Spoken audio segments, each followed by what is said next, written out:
Hey everyone, welcome to Kaku's kitchen.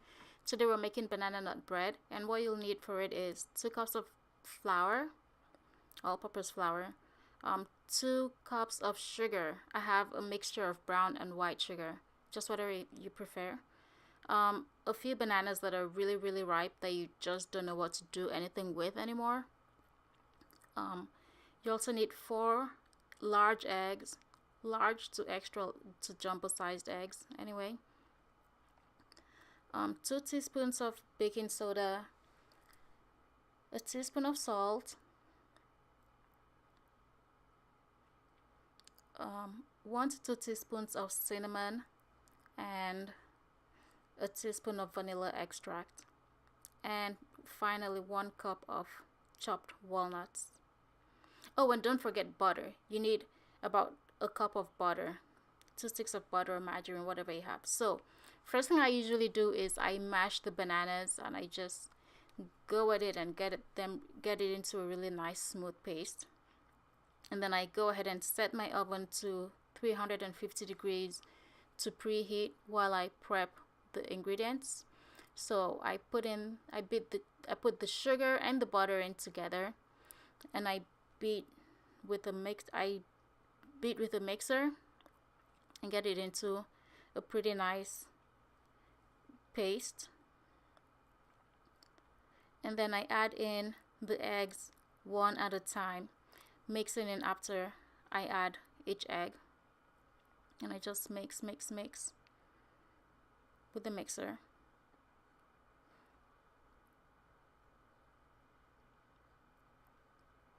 When it comes to a nice smooth paste again, at this point I switch to a spatula and scrape down the sides and start to stir everything else in.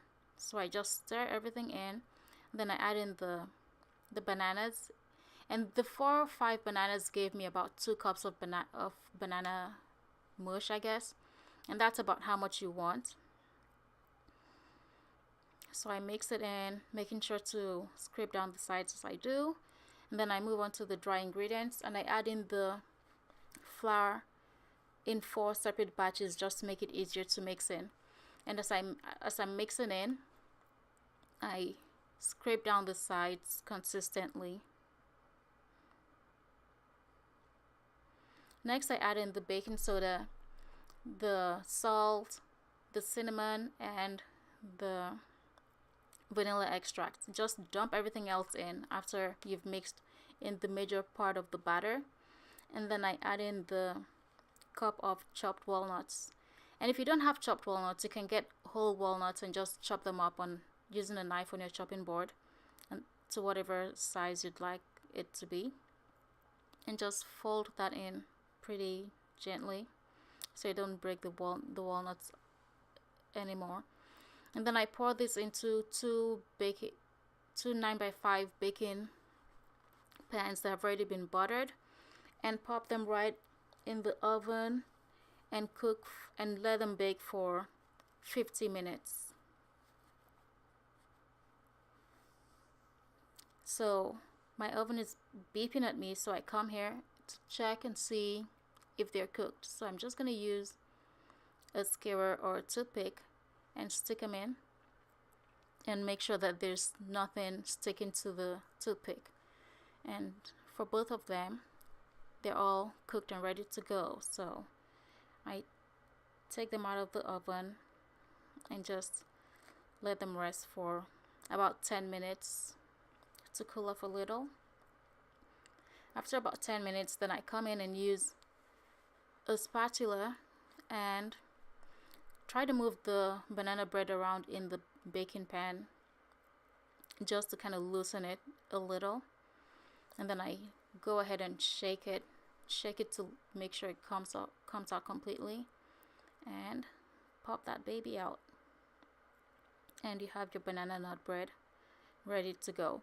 At this point, I mean, the house smells amazing. It smells so good because of everything just baking, all of the good ingredients that went into this. The house smells really good. And this is the hardest part of this recipe, having to wait before you can cut into it. So I usually just let the banana bread cool for about 30 to 45 minutes, an hour if I can. And then I cut into it, and ooh, it looks so good with all the nuts in there. Really, really yummy. And like I said, this is a really, really easy recipe, and you can make it with things that you already have in your pantry, and with banana that's about to go to waste. Just turn it into super yummy, super moist banana nut bread. And I like to serve this with my favorite hot beverage. I like to drink tea a lot, so I like to eat banana bread and tea. And sometimes I usually serve it as breakfast with like eggs, sausage, and whatever. Well, thanks for watching, and I'll catch you in the next video.